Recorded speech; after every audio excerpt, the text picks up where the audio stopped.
Eu gostaria de convidar, sentar-se à mesa, o professor Demerval Saviani.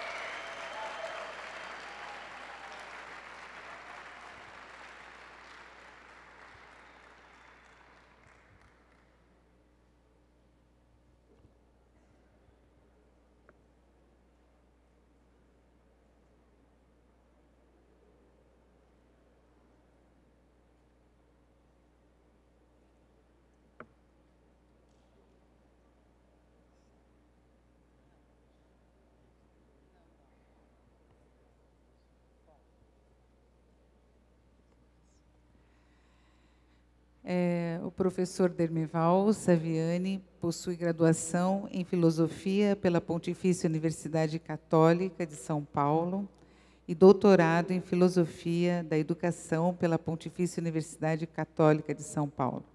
Desde 93, é professor titular de História da Educação da Unicamp. Atua na pesquisa, desenvolvimento e ensino da Universidade Estadual de Campinas e é professor aposentado da Universidade Estadual de Campinas. É professor emérito da Unicamp, pesquisador emérito do CNPq e coordenador geral do Grupo de Estudos e Pesquisa, História, Sociedade e Educação no Brasil. Tem experiência na área de educação, com ênfase em filosofia e história da educação, atuando principalmente nos seguintes temas: educação brasileira, legislação do ensino e política educacional, história da educação brasileira e educação, história da escola pública, pedagogia e teorias da educação. Para o nosso 20º Combrace e 7º Conice, nós convidamos o professor para a conferência de abertura com o tema Democracia e Emancipação, Desafios para a Educação Física e Ciências do Esporte na América Latina. No momento do nosso convite, foi construído coletivamente, principalmente com a orientação do professor Demerval, a ementa, que se trata da seguinte questão: o tratamento do tema da conferência de abertura se inicia com a abordagem do significado da democracia como regime político baseado na soberania popular, que se tornou dominante na sociedade moderna de base capitalista. Surge a necessidade da educação do novo soberano, o povo, o que conduziu à instituição da escola pública universal, obrigatória, gratuita e laica. Para concentrar-se nessa sociedade, nessa forma de sociedade, um aspecto formal. A democracia promove a emancipação política, não chegando à democracia real, condição para se atingir a plena emancipação humana. Passa-se, então, a análise do significado de emancipação, explicitando a diferença entre emancipação política e emancipação humana, com base em Marx, o que conduz ao aclaramento do significado do seu pensamento diante das críticas pós-modernas. Enfim, consideram-se os desafios que se põem para a educação no contexto atual da América Latina, fazendo, à guisa da conclusão, uma referência específica à área de educação física. Com vocês, então, nosso querido professor.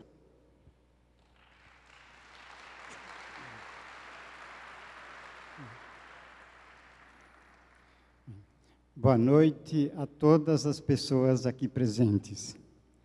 Antes de tudo, eu queria agradecer o honroso convite para proferir esta conferência na abertura deste duplo evento que articula o 20º Combrace com o 7º Conice. Conforme o contato dos organizadores, pelo convite que me foi enviado pelo Marcelo Húngaro e pelo Tadeu Batista, o tema sobre o qual devo falar nesta abertura é o tema central do evento: Democracia e Emancipação, Desafios para a Educação Física e Ciências do Esporte na América Latina. Vou, então, iniciar abordando o significado de democracia e de emancipação em sua relação com a educação, para tratar, em seguida, dos desafios enfrentados pela educação no contexto atual da América Latina. E, à guisa de conclusão, tecerei um comentário especificamente voltado para a área da educação física, como já foi esclarecido na leitura da ementa desta conferência. Então, eu começo pela consideração da democracia como o regime político que se tornou dominante na sociedade moderna e a sua relação com a educação. A sociedade moderna se constituiu a partir do desenvolvimento contraditório da sociedade feudal, cujas relações sociais se assentavam na propriedade privada da terra, colocando em oposição os senhores feudais que compunham com a nobreza a classe dominante, em aliança com o clero. E, como classe dominada, os servos, que se encontravam vinculados à terra, e os artesãos vinculados às corporações de ofício. Tratava-se, então, de uma sociedade cuja produção estava voltada para o consumo, desenvolvendo, portanto, uma economia simplesmente de subsistência. Bem, mas no âmbito dessas relações feudais de produção, foi se desenvolvendo a força produtiva dos servos e artesãos, provocando o aumento progressivo de excedentes. Dessa forma, as trocas, que antes eram residuais, esporádicas, foram se tornando cada vez mais frequentes e acabaram se tornando permanentes, dando origem a cidades onde viviam aqueles que se dedicavam ao comércio, às trocas, conhecidos como burgueses, ou seja, habitantes do burgo, a cidade. Essa mudança do eixo da produção, do consumo para as trocas, do campo para a cidade e da agricultura para a indústria, acabou por determinar o surgimento de um novo modo de produção com uma nova estrutura social, o modo de produção capitalista com a sociedade de mercado. Mas, com os servos vinculados à terra e com os artesãos vinculados às corporações, como seria possível reorganizar a produção voltando-a para as necessidades de troca? Naquelas condições, eles só produziam para o consumo, para a subsistência. Abriu-se, então, uma era de revolução social liderada pela nova classe em ascensão, a burguesia. Pela Revolução Burguesa, os servos foram arrancados do vínculo com as glebas e os artesãos arrancados do vínculo com as corporações e transformados em trabalhadores livres, surgindo, então, o assalariamento. Aí está a base de constituição das relações sociais específicas do modo de produção capitalista. Proprietários livres que se defrontam no mercado. De um lado, o capitalista, que detém a propriedade dos meios de produção. De outro lado, o trabalhador, o proletário, que detém a propriedade apenas da força de trabalho. Nessa condição, eles entram em relação de troca e celebram livremente, entre aspas, um contrato, mediante o qual o capitalista compra a força de trabalho, adquirindo assim o direito de se apropriar de tudo que o trabalhador é capaz de produzir. E o trabalhador, por sua vez, vende sua força de trabalho em troca do salário que lhe permite sobreviver. Está aí o atributo de liberdade da sociedade capitalista. É uma sociedade livre, porque baseada na relação entre proprietários que dispõem livremente de seus bens. E quais são esses bens? Os meios de produção do lado capitalista e a força de trabalho do lado proletário. Nessa nova forma social, inversamente ao que ocorria na sociedade feudal, é a troca que determina o consumo. Desde a troca que precede a produção, consubstanciada no contrato de compra e venda da força de trabalho, até a relação de compra e venda dos bens produzidos, que possibilita nos mercados o acesso dos membros da sociedade ao consumo desses bens. Vê-se, assim, que a organização social em que vivemos assumiu suas feições características com a consolidação do poder burguês e a consequente formulação de sua visão de mundo, o liberalismo. Trata-se de uma concepção ideológica sistematizada a partir de 3 categorias-chave: propriedade, igualdade e liberdade. A sociedade seria, pois, composta de proprietários igualmente livres que entram em relação de troca. Diferentemente da sociedade feudal, em que seus membros, os senhores feudais, o clero, camponeses, artesãos, pertenciam a castas organizadas com base em laços de sangue e uma suposta origem divina, portanto, sem mobilidade entre si, os membros da sociedade burguesa compõem classes que se originam da posição que assumem no processo de produção, podendo, pois, haver mobilidade entre elas. A consolidação dessa nova forma de sociedade ocorreu a partir da Revolução Francesa e se consumou com a derrubada da Comuna de Paris em 1871.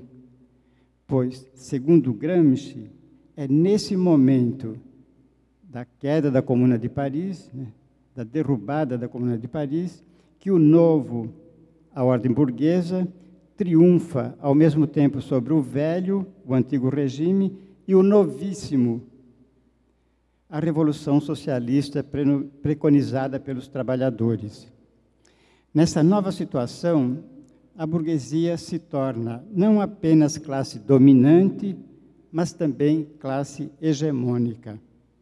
E o signo da hegemonia consiste em que sua visão de mundo, o liberalismo, transforma-se em senso comum, ou seja, a ideologia burguesa passa a ser compartilhada pelo conjunto da sociedade. E a forma política posta em posição dominante nessa nova organização social é a democracia, entendida como o regime político baseado na soberania popular. O soberano, então, deixa de ser o rei, o monarca, e passa a ser o próprio povo a quem cabe escolher os governantes. Mas, para exercer a soberania, para se tornar governante, ou, pelo menos, para ser capaz de escolher e controlar quem governa, os membros da população precisam ser educados.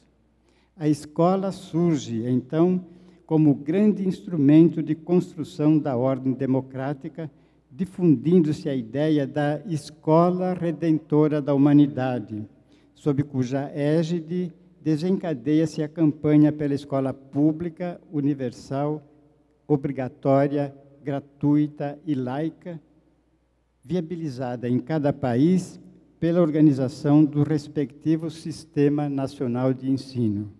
Isto passa, então, a se generalizar a partir da segunda metade do século XIX. Nesse novo contexto, a educação assume uma função explicitamente política. A escola passa a ser entendida como um instrumento para transformar os súditos em cidadãos. Portanto, um instrumento de participação política, a via efetiva para se implantar a democracia. Tratava-se de uma proposta que representava os anseios não apenas da classe dominante, mas também da classe dominada. Eis aí o caráter hegemônico da burguesia. Seus interesses são expressos de modo a abarcar também os interesses das demais classes. A ideologia liberal se torna consenso. Isso, porém, não ocorre de forma tranquila, linear, mas de maneira contraditória, conflituosa. Se a participação política das massas configura um interesse comum a ambas as classes, a dominante e a dominada, ao se efetivar, acaba por colocá-las em confronto, de vez que os interesses específicos de uma e outra são inconciliáveis em última instância. Então, nesse contexto, a expectativa dos representantes da classe dominante era que o povo, uma vez alfabetizado, uma vez instruído, iria apoiar seus programas de governo. Mas isso não se deu. Depois da euforia iluminista em torno do lema da Escola Redentora da Humanidade, difunde-se nas primeiras décadas do século XX a convicção de que, apesar da alfabetização universal, não resulta tão simples implantar de verdade as formas democráticas de governo, já que a educação do soberano resultava algo bem mais complicado do que parecia. Daí a percepção de que nem sempre um povo ilustrado escolhia bem os seus governantes, e que se davam casos de povos instruídos, alfabetizados, que, apesar de tudo, seguiam a demagogos, aceitavam tiranos e caudilhos e deixavam de lado os melhores programas de governo que se lhes ofereciam em cartilhas bem impressas. Ora, mas tais programas de governo eram os melhores do ponto de vista dos interesses dominantes. As camadas dominadas não se identificavam com os referidos programas. E já que, pela sua posição subalterna, não constavam representantes de sua classe como candidatos aos cargos políticos, elas buscavam, dentre as alternativas propiciadas pelas várias frações da classe dominante em luta pela hegemonia, aquela que acenasse com algum espaço que permitisse a manifestação de seus interesses. O povo, portanto, tendia a eleger para governantes aqueles que não eram considerados os melhores candidatos do ponto de vista da classe dominante. Daí a conclusão da classe dominante, né? Dos dominadores, da burguesia. Né? Algo, em síntese, não havia funcionado bem. Algo não havia saído como se esperava. Algo tinha sido feito, mal feito, talvez. E, para corrigir o que se entendia que não estava funcionando bem, surgiam periodicamente movimentos pela reforma da escola, que, fundamentalmente, desempenham o papel de recomposição dos mecanismos de hegemonia da classe dominante, hegemonia ameaçada pela crescente participação política das massas. Nessas condições, a sociedade moderna de base capitalista, ao mesmo tempo em que espera e exige da escola a formação para a democracia, traduzida no objetivo da formação para o exercício consciente da cidadania, inviabiliza essa tarefa, impedindo a escola de realizá-la. Em síntese, democracia é um regime político baseado na soberania popular. Ocorre que essa mesma sociedade moderna que erigiu o povo como soberano se constituiu dividindo o povo em duas classes fundamentais. Uma, quantitativamente pequena, constituída pelos detentores dos meios de produção e dos instrumentos de trabalho concentrados no capital. E outra, amplamente majoritária, constituída pelos detentores apenas de sua força de trabalho e obrigados, nessa condição, a pôr em movimento sua força de trabalho com instrumentos e os meios de produção dos detentores do capital. Os primeiros, os detentores do capital, por deterem o poder econômico, detêm também o poder político. Em consequência, eles têm a iniciativa de indicar os candidatos aos cargos públicos. Nessas circunstâncias, a possibilidade de indicação dos governantes sintonizados com os interesses populares é bem pequena. Assim, enquanto os membros dos grupos dominantes procuram eleger os melhores candidatos de seu ponto de vista, os membros das camadas populares não podem escolher os melhores segundo o seu ponto de vista, porque estes raramente conseguem se candidatar. Assim, eles acabam tendo de buscar eleger os menos piores, Nunca vão poder escolher os melhores, então tem que escolher os menos piores. O quadro descrito põe em evidência o caráter formal do regime democrático que se instalou nos diversos países no contexto da implantação e consolidação da sociedade moderna. Isso significa que o regime democrático se caracteriza pela igualdade e liberdade formais de todos os membros da sociedade, superando assim tanto a divisão da sociedade em castas como os governos autocráticos. Nessa condição, a democracia formal é necessária enquanto um conjunto de regras que devem ser respeitadas por todos como garantia dos direitos dos cidadãos. Em consequência, a quebra da institucionalidade democrática abre as portas para toda sorte de arbítrio. E no Brasil, hoje, estamos testemunhando um grau tão grande de arbitrariedade que podemos considerar que estamos vivendo numa ditadura, ainda que de novo tipo, com uma escala...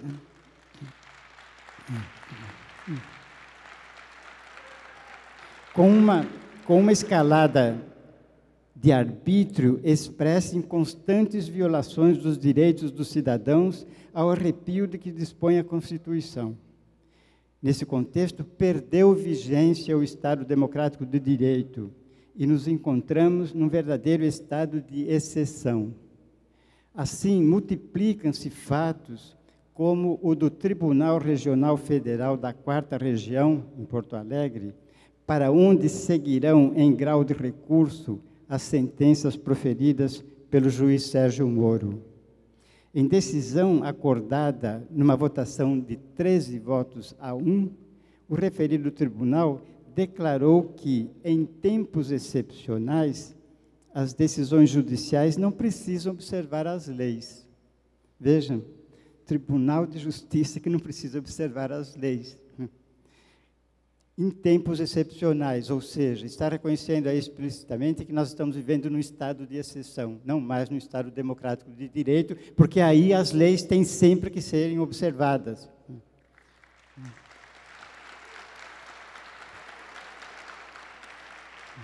E assim, aqueles que proclamam a todo dia, inclusive nos meios de comunicação de massa, que ninguém está acima da lei, né, estão descumprindo as leis eles próprios.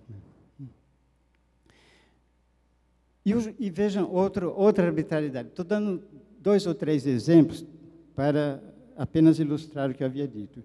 E o juiz Alex Costa de Oliveira, da Vara da Infância e Juventude do Tribunal de Justiça do Distrito Federal e Territórios, em decisão prolatada em 30 de outubro de 2016, autorizou o uso de técnicas de tortura para convencer os estudantes a desocupar as escolas. Juiz da Vara de Infância e Juventude, né, criada para proteger as crianças e os jovens do arbítrio, né, agora ao da Escola Nacional. Bom, eu poderia discorrer longamente sobre diversas outras arbitrariedades que vêm sendo cometidas constantemente para evidenciar o estado de exceção, a ditadura de novo tipo que estamos vivendo.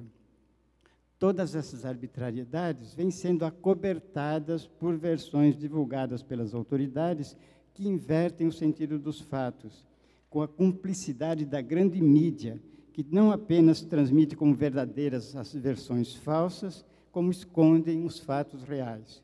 E a população, de modo geral, fica alienada diante da grave situação que estamos vivendo. Por esse caminho vai se escancarando o estado de ditadura e, o que é pior, uma ditadura com a participação do próprio judiciário, o que significa que os atingidos não terão a quem recorrer.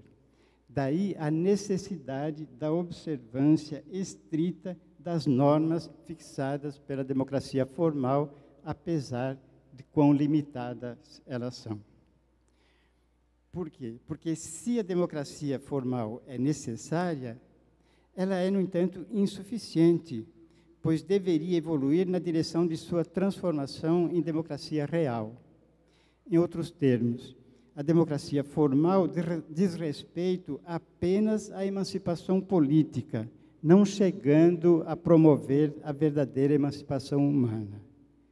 Passemos, então, a tratar do conceito de emancipação, porque o tema geral do evento diz democracia e emancipação. Toda emancipação é a recondução do mundo humano, das relações, ao próprio homem.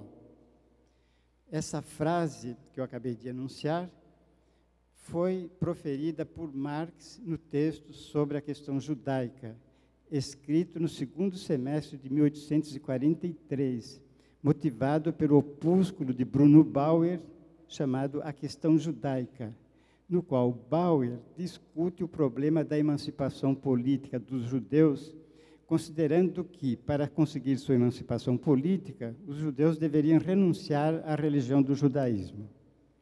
Contrapondo-se a essa ideia, Marx situou o conceito de emancipação política, mostrando que, não obstante ter representado um progresso, a emancipação política é insuficiente, pois implica a cisão entre o homem como membro da sociedade civil, isto é, como indivíduo egoísta, independente, integrante da sociedade burguesa, e como pessoa moral, membro da sociedade política, cidadão do Estado, cidadão abstrato. Eis porque os direitos do cidadão são direitos sociais que cada indivíduo possuirá sempre em detrimento de outros. Dessa forma, a sociedade burguesa se constitui como uma sociedade que faz com que todo homem encontre noutros homens não a realização de sua liberdade, mas, pelo contrário, a limitação da sua liberdade. Concluindo, Marx marca claramente a diferença entre a emancipação política e a emancipação humana. Diz ele, a emancipação política é a redução do homem, de um lado, a membro da sociedade burguesa, a indivíduo egoísta e independente, e, de outro, a cidadão do Estado, a pessoa moral. E, na sequência, ele indica a condição para que se realize a emancipação humana. Cito, então, esse trecho da questão judaica, que diz o seguinte: somente quando o homem individual real recupera em si o cidadão abstrato e se converte como homem individual em ser genérico, em seu trabalho individual e em suas relações individuais, somente quando o homem tenha reconhecido e organizado suas próprias forças como forças sociais e quando, portanto, já não separa de si a força social sob a forma de força política, somente então se processa a emancipação humana. Dessas considerações, podemos considerar que a emancipação política, vale dizer, a democracia formal, é insuficiente. É necessário caminhar em direção à emancipação humana, que implica a superação da democracia formal, instituindo a democracia real. Vê-se, então, que a emancipação humana implica a superação da sociedade de classes, com o consequentemente desaparecimento do Estado, ou, nos termos gramscianos, a absorção da sociedade política na sociedade civil. Essa problemática que eu acabei de comentar, que foi enunciada por Marx naquele texto, A Questão Judaica, um texto seminal, escrito em 1843, foi reposta nas obras subsequentes, a saber, nos manuscritos econômico-filosóficos de 1844, páginas 105, 106, 147, 148, na Ideologia Alemã, redigida entre 1845 e 1846, páginas 80, página 90, na Conclusão de A Miséria da Filosofia, escrita em 1847, página 160. E essa questão reaparece também no Manifesto do Partido Comunista de 1848, onde se afirma o seguinte: uma vez desaparecidos os antagonismos de classe, no curso do desenvolvimento e sendo concentrada toda a produção propriamente dita nas mãos dos indivíduos associados, né, nas mãos dos trabalhadores associados, o poder público perderá seu caráter político. Bem, então, supera-se, assim, a questão da emancipação política, tornando possível a emancipação humana, pois, em lugar da antiga sociedade burguesa, com suas classes e antagonismos de classe, surge uma associação onde o livre desenvolvimento de cada um é a condição do livre desenvolvimento de todos. E depois, em A Guerra Civil na França, texto escrito em 1871, sobre a Comuna de Paris, Marx observa que o objetivo da Comuna era extirpar os fundamentos econômicos sobre os quais assenta a existência de classes e, por conseguinte, a dominação de classe. Emancipado o trabalho, todo o homem se torna um trabalhador e o trabalho produtivo deixa de ser um atributo de classe. Bem, efetivamente, a emancipação do trabalho, permitindo a superação da mera emancipação política, se constitui em condição para a plena emancipação humana. Gramsci, dando continuidade ao exame do problema da emancipação humana, considera que o fim do Estado, preconizado por Marx e Lenin, coincide com a absorção da sociedade política pela sociedade civil, ou seja, atingido o estágio da sociedade sem classes, a sociedade política, ou o Estado, em sentido estrito, resulta fadado à extinção, na medida que os interesses do proletariado passam a coincidir com os interesses de toda a sociedade. Bem, mas a passagem da emancipação política à emancipação humana, ou a passagem da democracia formal para a democracia real, não vai ocorrer espontânea e automaticamente. Sua efetivação depende da intervenção prática dos homens direcionada ao atingimento dessa finalidade, pois são os homens que fazem a história. No entanto, como registra Marx no 18 Brumário, né, os homens fazem a história, mas não a fazem sob circunstâncias de sua escolha, e sim sob aquelas em que se defrontam diretamente, legadas e transmitidas pelo passado. Assim, a atividade humana ocorre sempre em condições determinadas, independentemente do grau de consciência que os homens têm de sua ação.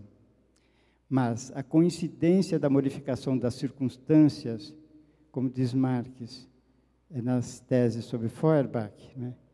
A coincidência da modificação das circunstâncias com a atividade humana ou a modificação dos próprios homens só pode ser concebida e compreendida racionalmente como praxis revolucionária.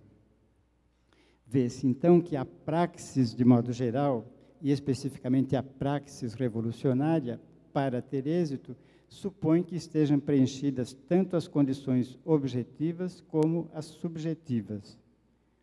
Com efeito, praxis é um conceito que, embora seja frequentemente considerado como sinônimo de prática, em sentido próprio, é um conceito dialético, que sintetiza, na forma de superação, os dois elementos contrários representados pela teoria e pela prática.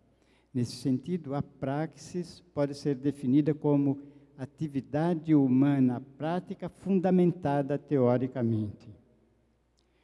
Agora, enquanto o idealismo, de modo especial na matriz hegeliana, considera a atividade humana como essencialmente teórica, dissolvendo a prática na teoria, o pragmatismo concebe a atividade à luz da prática sensível, dissolvendo a teoria na prática. Diferentemente, o marxismo busca compreender a atividade humana como unidade essencial entre teoria e prática, traduzida no conceito de praxis, o que lhe valeu o nome, apropriadamente, de filosofia da praxis, como destacou Gramsci. Agora, como filosofia da praxis, o marxismo empreendeu o exame crítico histórico da sociedade capitalista, evidenciando suas contradições internas, cujo desenvolvimento cria as condições de sua superação.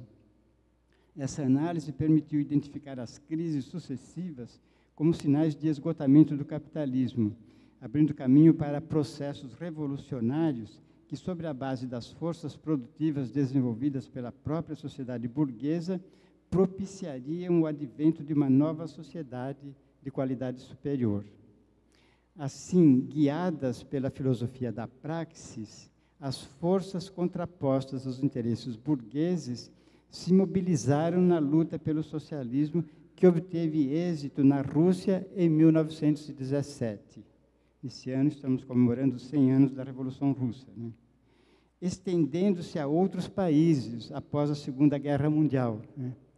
Então, aí veio a Revolução Socialista, também se estendeu para países do leste europeu, para a China, né?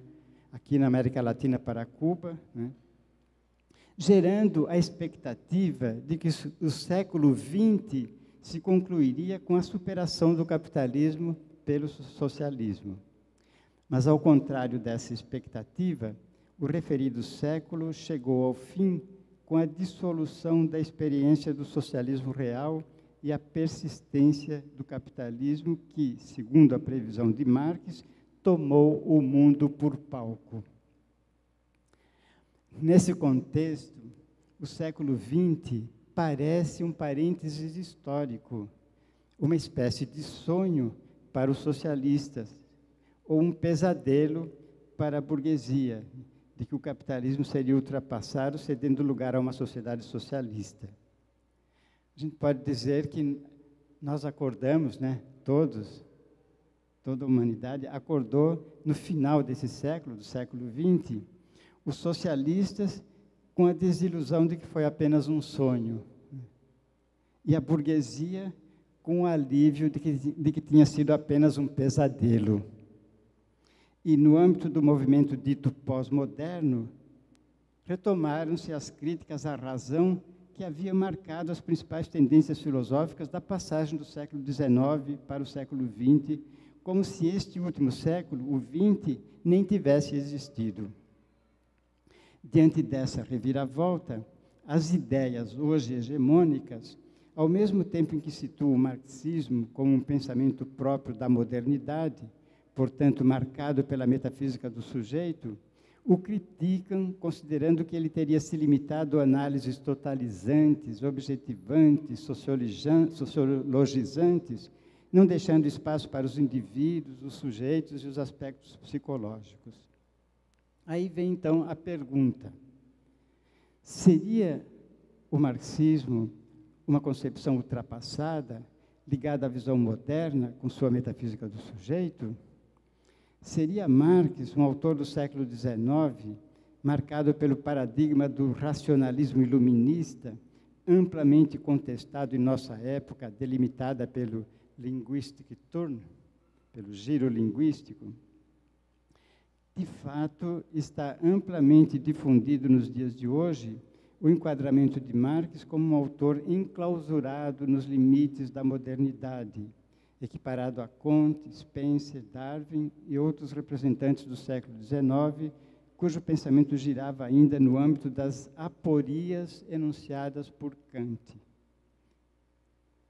Entendo que esse enquadramento de Marx nos limites da modernidade é um equívoco gnoseológico, isto é, científico e filosófico, embora não se possa negar que seja um acerto ideológico. Eu vou me deter um pouquinho mais no esclarecimento dessa questão, porque é imprescindível para compreendermos criticamente a situação atual e encararmos os desafios à educação física e às ciências do esporte de forma crítico-superadora, como se propôs o coletivo de autores da metodologia de ensino da educação física e como se propõe também a pedagogia histórico-crítica.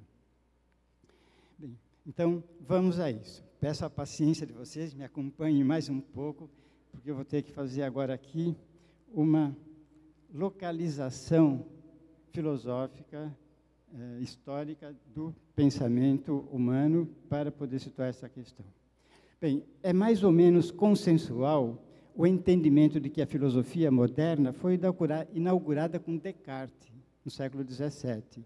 A dúvida metódica, por ele lançada no discurso do método, e radicalizada na outra obra dele, As Meditações, coloca em questão todos os conhecimentos anteriores para instaurar sobre a experiência subjetiva da dúvida a verdade inabalável do cogito.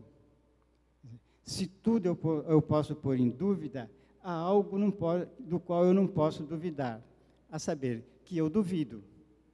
Ponho tudo em dúvida, né? Mas eu não posso duvidar de que estou duvidando. Esse foi o raciocínio desenvolvido por Descartes. Mas aí ele prossegue, ora, se eu duvido, eu penso. E se eu penso, eu sou, eu existo. A famosa frase, expressão, cogito ergo sum. Penso, logo existo. Né? E Descartes irá descrever o eu pensante como res cogitans, uma coisa que pensa, por oposição a res extensa, né? Que é a realidade material. O sujeito é, portanto, uma substância que se define pelo pensamento, uma substância espiritual indivisível, unitária, indivíduo, indivisível, unitária, por oposição à substância material, que pode ser dividida ao infinito.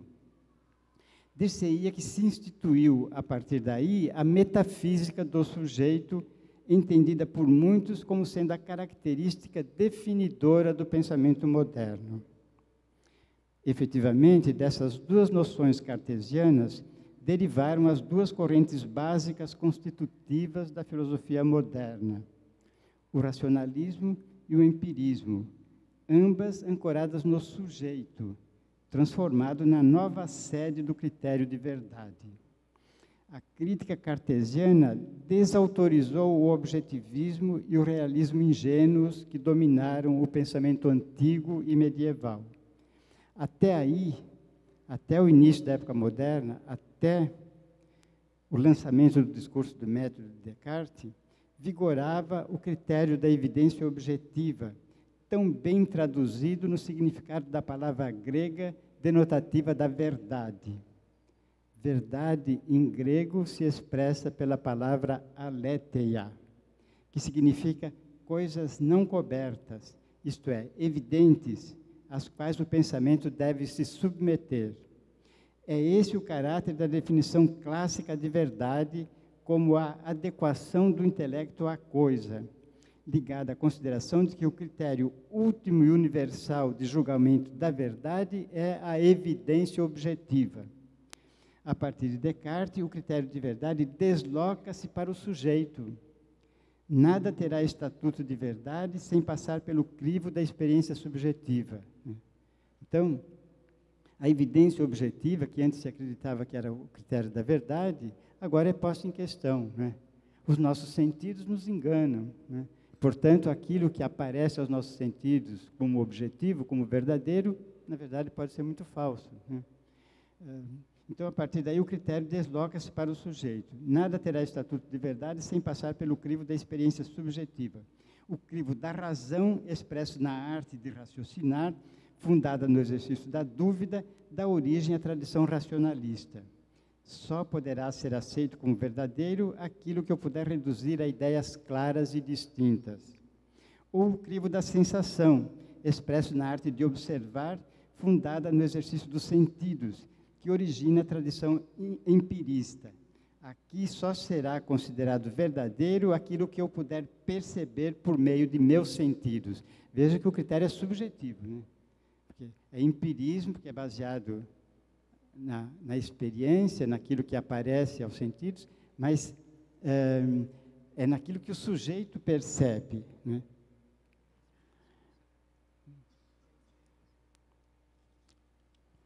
Ela está me dizendo que eu tenho só mais 10 minutos.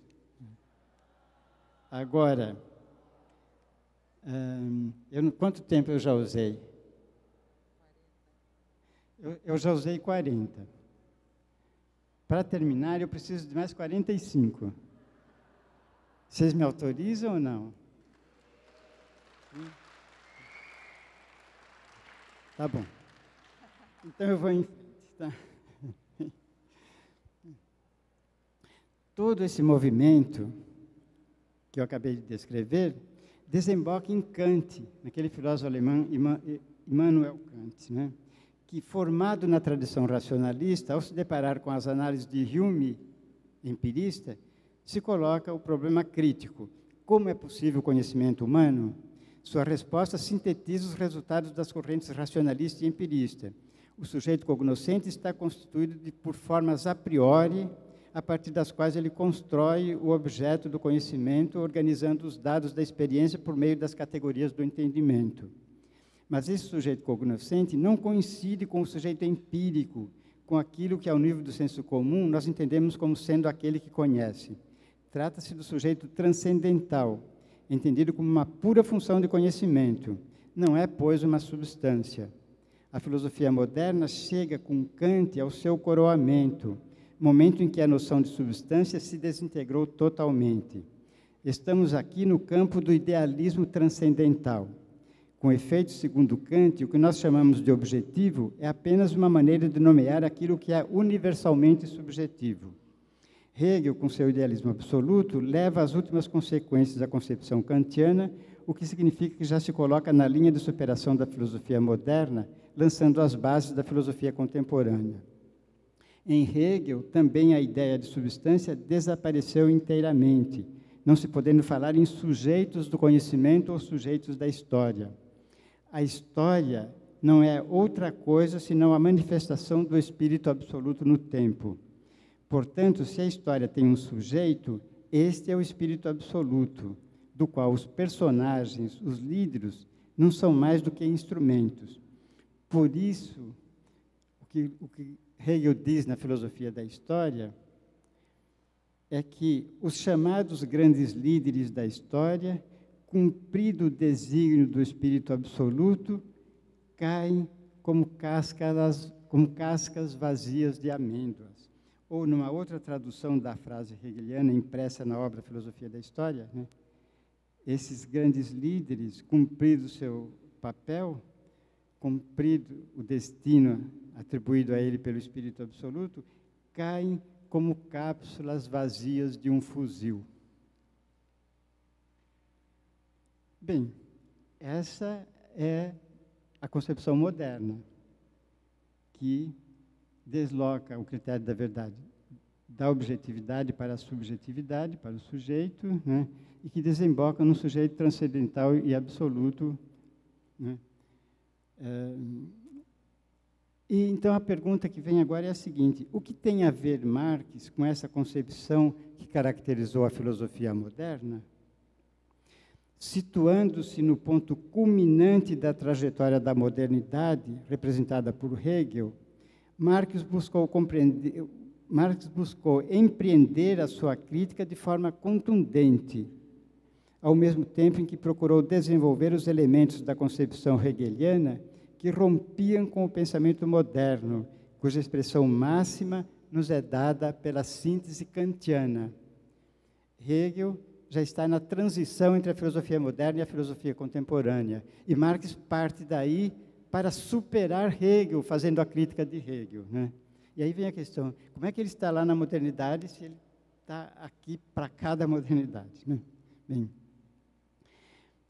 em contraponto a essa senda filosófica, científica aberta por Marx, nós poderíamos dizer que a maior parte da produção filosófica dos últimos 150 anos não passa de notas à margem do pensamento kantiano, que buscam retomar e discutir as conclusões das três críticas de Kant: a crítica da razão pura, a crítica da razão prática e a crítica do juízo.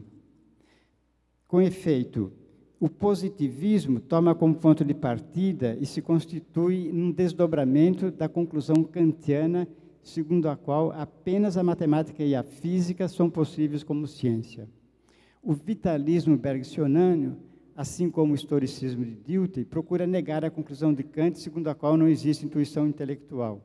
O existencialismo e a fenomenologia, e de certo modo também o positivismo lógico e a filosofia da linguagem, parte da constatação kantiana relativa à contraposição entre fenômeno e coisa em si, para concluir pela negação dessa dualidade, ao afirmar a precedência da existência sobre a essência, no caso do existencialismo, a descrição do fenômeno como via de acesso à essência, no caso da fenomenologia, e ao considerar que nada existe por trás dos fenômenos, caso do positivismo lógico e da filosofia da linguagem.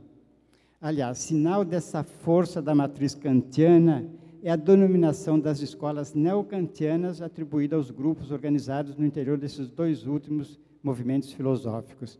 Então, eles se reconhecem como neokantianos, né? Portanto, estão ainda girando em torno da síntese kantiana, que é o ápice, o ponto culminante do pensamento moderno. À vista dessas considerações, eu espero ter deixado claro por que considerei um equívoco gnoseológico circunscrever Marx nos limites do pensamento moderno.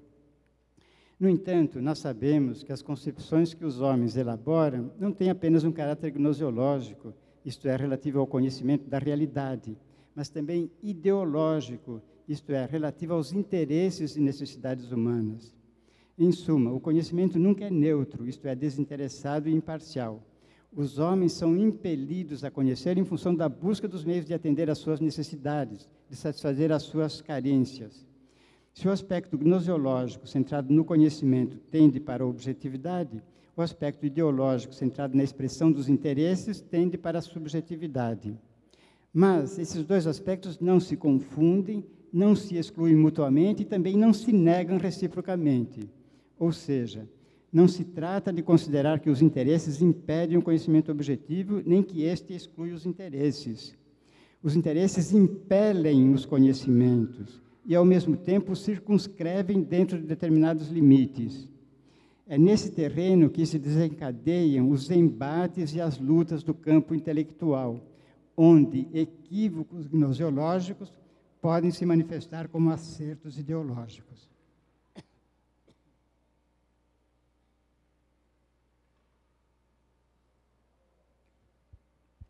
Assim, embora, como se procurou mostrar, a concepção marxiana não possa ser considerada como inserida na tradição da modernidade, sua inserção nesse âmbito por parte daqueles que se situam no horizonte da tradição da modernidade, ou melhor, sua inserção nesse âmbito por parte daqueles que se situam no horizonte da ordem social instaurada pelo capitalismo, corresponde à tentativa de mostrar que a concepção que formula as condições de ultrapassagem desse horizonte se encontra aquém e não além da forma social atualmente dominante. Nesses termos, trata-se, então, de um acerto ideológico, pois expressa os interesses e necessidades dos que se beneficiam da organização social atual e, por isso, buscam mantê-la ou, quiçá, perpetuá-la. Então, aqueles que se situam no âmbito de perpetuação, de manutenção dessa ordem vigente, né, é que tende a considerar que aquela concepção que faz a crítica dessa ordem está aquém dessa ordem e não além. Porque se a concepção elaborada por Marx partiu do ponto mais avançado atingido pela modernidade, expresso pela filosofia de Hegel, efetuou sua crítica e inverteu os termos do problema posto pelo pensamento moderno, desautorizando o idealismo, então não se trata de uma concepção inserida nos limites do pensamento moderno. Não é, pois, uma concepção ultrapassada, mas se insere plenamente no debate contemporâneo. E, pela crítica radical ao idealismo próprio do pensamento moderno, instaura um novo realismo, que, obviamente, não pode ser interpretado como uma volta à metafísica da objetividade anterior à modernidade. Ingressamos agora num novo entendimento da objetividade que se beneficiou da incorporação de todos os elementos críticos desenvolvidos no seio da filosofia moderna. Trata-se, pois, de um realismo crítico para além da modernidade, e não mais do realismo ingênuo anterior à modernidade. Frise-se ainda, veja bem, aqui agora, até aqui vocês podem dizer, mas você está falando isso porque você é marxista, né?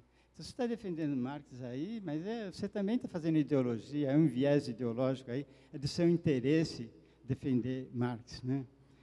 Mas a gente vai ler Marx lá e ver que não, ele tem sempre aquele ranço moderno, está lá para trás. Então.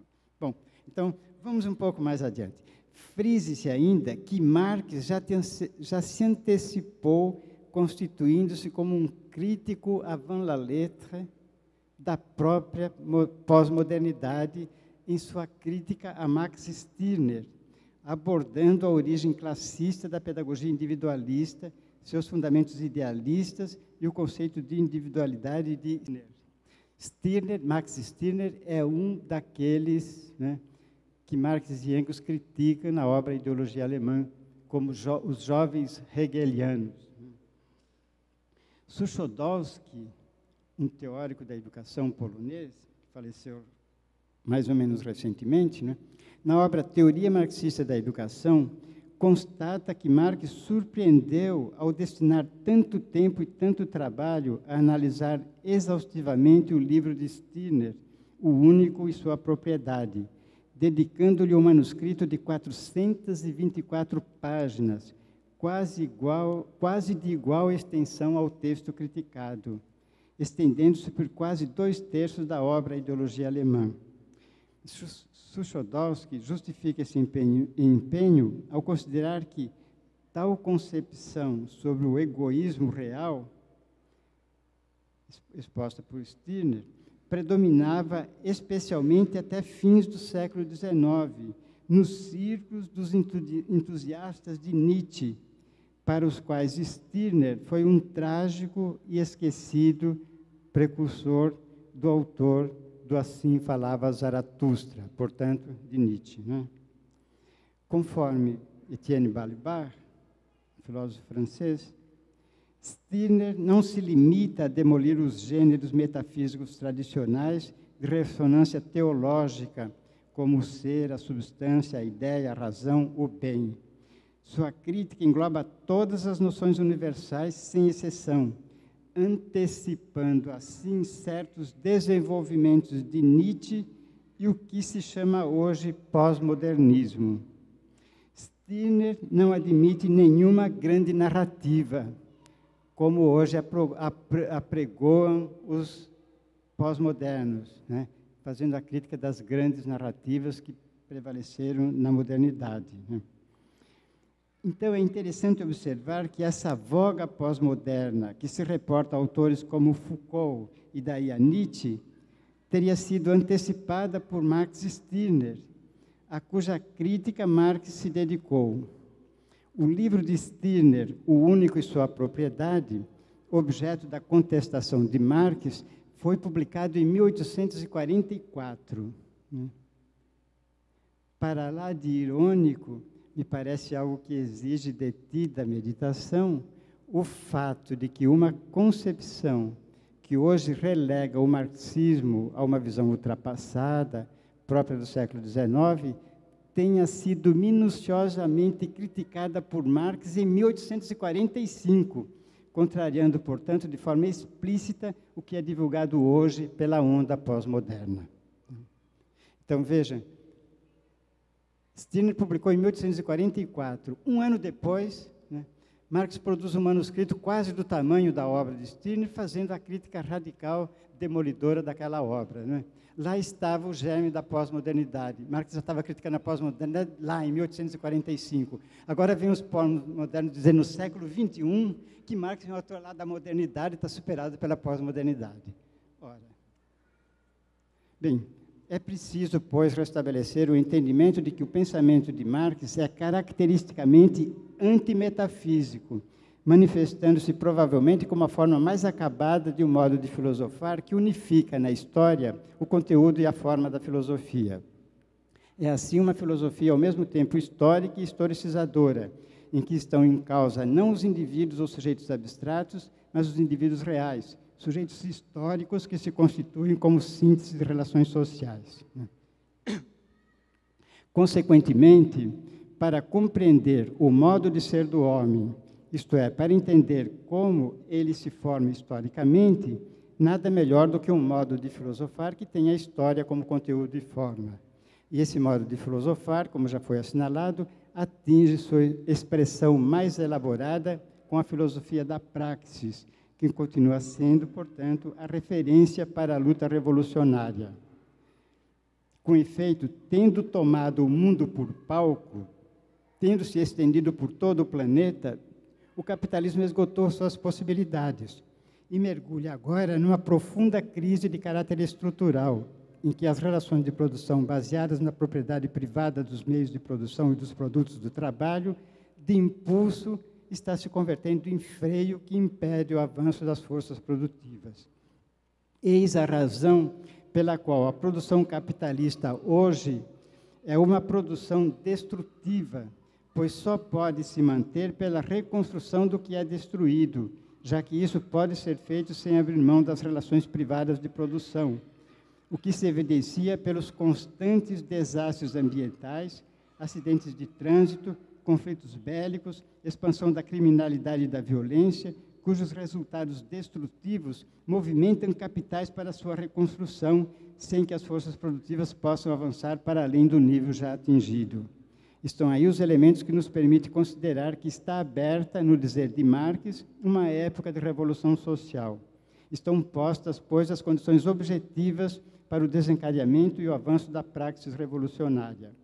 Mas, para ser desencadeada com alguma chance de êxito, é preciso que sejam preenchidas também as condições subjetivas, que dependem, em grande parte, do trabalho educativo. Eis aí o grande desafio a ser enfrentado. Então, considerando ter explicitado, nas considerações que acabei de fazer, a concepção filosófico-científica, a partir da qual poderemos enfrentar, com conhecimento de causa, os desafios da hora presente, eu posso, então, agora passar ao exame dos desafios que se põem para a educação na atual conjuntura da América Latina. Então, eu chego aqui ao último ponto, né? Os desafios para a educação na conjuntura atual da América Latina. Não sei se...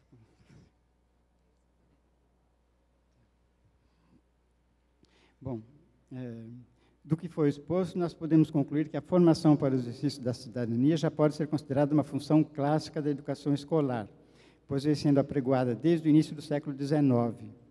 No entanto, na América Latina, certa descontinuidade da experiência democrática tem afastado periodicamente a discussão dessa questão. Para ficarmos na história mais recente, cumpre recordar que o processo político na América Latina se caracterizou nas décadas de 60 e 70 pela vigência de regimes autoritários, manifestando-se no conjunto dos países da região os sintomas da crise do regime democrático. Com o desgaste dos regimes autoritários sob o controle militar a partir do final da década de 1970, ocorre, na maioria dos países latino-americanos, um processo chamado de abertura democrática. Assim, se no período autoritário a educação foi despojada de sua função de formação para a participação política, limitando-se ao papel de preparar recursos humanos para o desenvolvimento, com a abertura política, passou-se a discutir mais intensamente não apenas a questão da democratização da escola, mas também a importância da educação no processo de democratização da sociedade. Buscou-se, assim, recuperar a função clássica da educação, enquanto formação para o exercício da cidadania, contrapondo-se ao contexto dos regimes militares, quando essa preocupação caíra no esquecimento, ao se promover a despolitização da educação, definindo-se como seu papel principal a preparação funcional de recursos humanos para o mercado de trabalho. Mas essa tendência que vinha se desenvolvendo na direção da consolidação da institucionalidade democrática, desde o início dos anos 80 do século XX, está entrando numa zona de risco de ruptura na conjuntura atual, o que pode ser constatado de forma emblemática no caso do Brasil. Isto, eu agora passaria a resumir um pouco o que aconteceu no Brasil, né? Mas como isso já é bastante conhecido de vocês, eu já antecipei de algum modo quando falei da escalada do arbítrio, né? Então, eu posso aqui seguir mais adiante, né? Mostrando que, de fato, nós estamos novamente no processo de ruptura da ordem democrática, né? E de uma forma agora diferente, não é mais recorrendo às Forças Armadas, mas aos próprios mecanismos democráticos. Por isso, no prefácio de um livro de uma orientanda que foi lançado agora na semana passada, eu utilizei a expressão suicídio democrático. Nós estamos vivendo uma espécie de suicídio democrático, porque é a própria democracia que está se matando, né? São as próprias instituições democráticas, o judiciário, o legislativo, o executivo, que estão pondo a perder a própria democracia. Então, a conjuntura atual se constitui, portanto, um momento grave que estamos vivendo na América Latina, no qual o tema dos desafios educacionais da democracia pode ser considerado como uma via de mão dupla. A educação é desafiada duplamente. Por um lado, cabe-lhe resistir, exercendo o direito de desobediência civil às iniciativas de seu próprio abastardamento por parte de governos que se instauram por meio da quebra do Estado Democrático de Direito.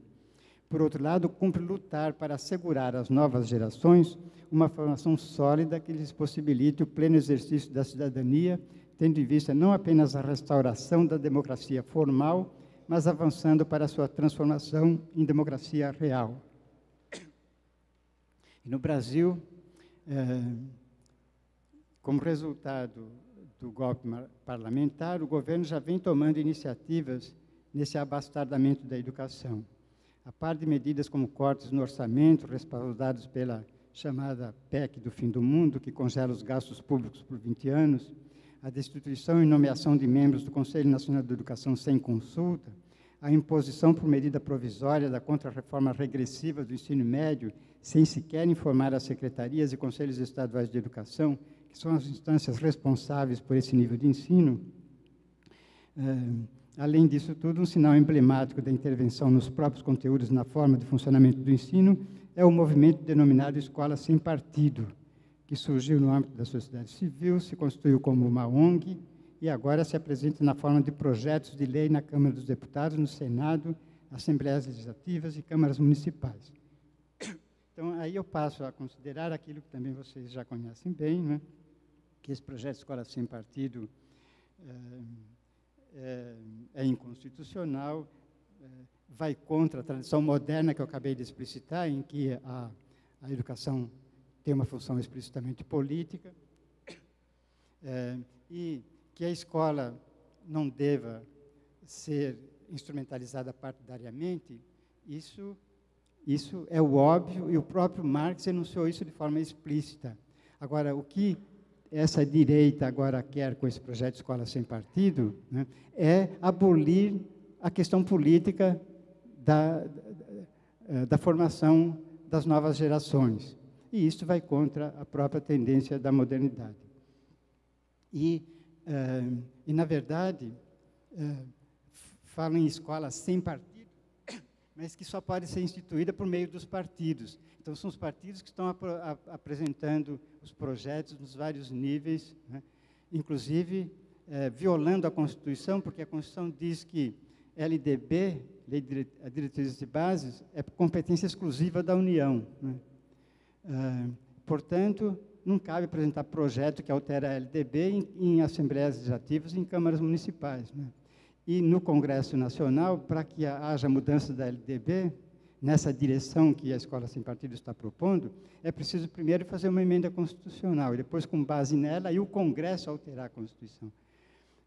Então, na verdade, essa proposta, que se chama de Escola Sem Partido, na verdade, é essa sim uma escola de partido. Mas de quais partidos? Dos partidos conservadores e reacionários, né, que querem impor à população, a todo o país, a sua própria visão ideológica.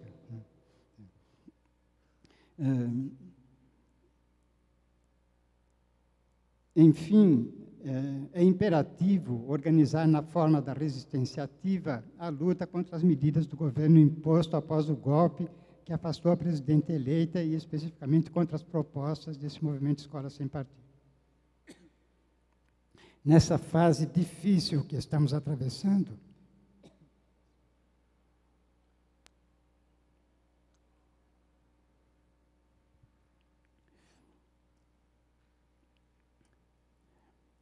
marcada por retrocesso político, com o acirramento da luta de classes, lançando mão da estratégia dos golpes parlamentares, visando a instalar governos ilegítimos, para retomar sem rebuços a agenda neoliberal derrotada nas urnas, resulta imprescindível combatermos as medidas restritivas dos direitos sociais, entre eles o direito a uma educação de qualidade, pública e gratuita, acessível a toda a população. Essa foi e continua sendo, agora de forma ainda mais incisiva, a nossa luta. A luta de todos os educadores do Brasil e, acredito, também dos demais países da América Latina.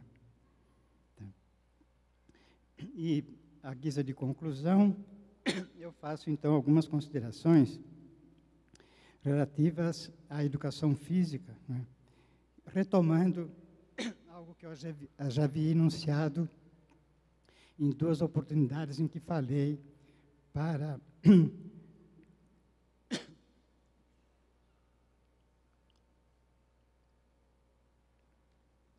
os colegas da educação física, né? Então, mostrando como a pedagogia histórico-crítica se posiciona diante da educação física, né? Valorizando a questão do movimento corporal, mas também mostrando também a necessidade de contenção física exigida pelo trabalho intelectual. Então, é com essas considerações que eu concluo a conferência, né? E que depois será objeto de publicação, e vocês, então, terão acesso à íntegra, inclusive a esses comentários que eu faço à guisa de conclusão. E pedindo desculpas pelo alongamento da minha exposição, eu vou, então, encerrar observando que as considerações que procurei trazer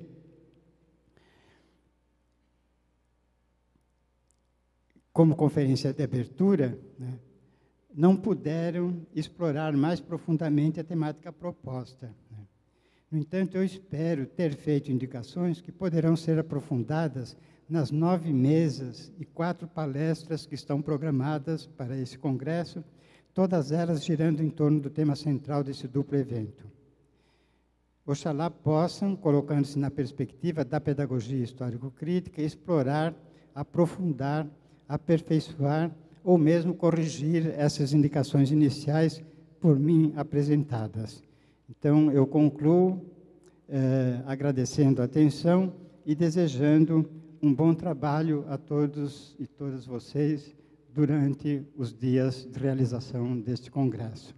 Muito obrigado.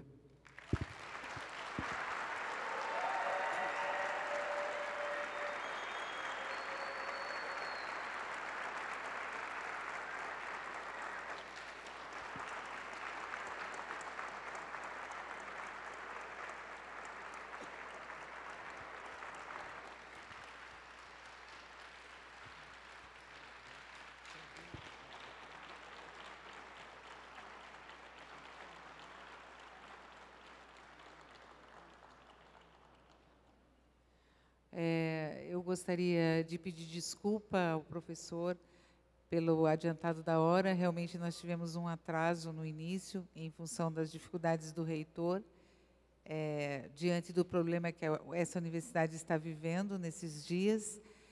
No entanto, e pedir 1000 desculpas ao professor que acelerou o texto, né?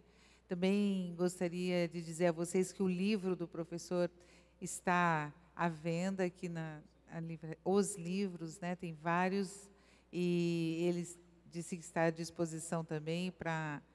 Infelizmente, amanhã o professor não estará conosco, mas hoje os livros já estão à disposição. E também agradecer imensamente essa fala, porque a ideia é aquecer a discussão durante todo o processo do nosso congresso, então que essa fala tenha realmente tocado, né, as nossas reflexões. E as mesas que seguem são 9 mesas instituídas dentro dos GTTs e mais 4 grandes palestras, todas inspiradas nessa temática. E eu acho que o professor Dermerval fez exatamente o que nós combinamos, né? sensibilizou e tratou o tema conforme a ementa que eu havia lido no início dessa fala. Então, muito obrigada, professor, e espero que todos tenham uma boa noite e até amanhã. Muito obrigada.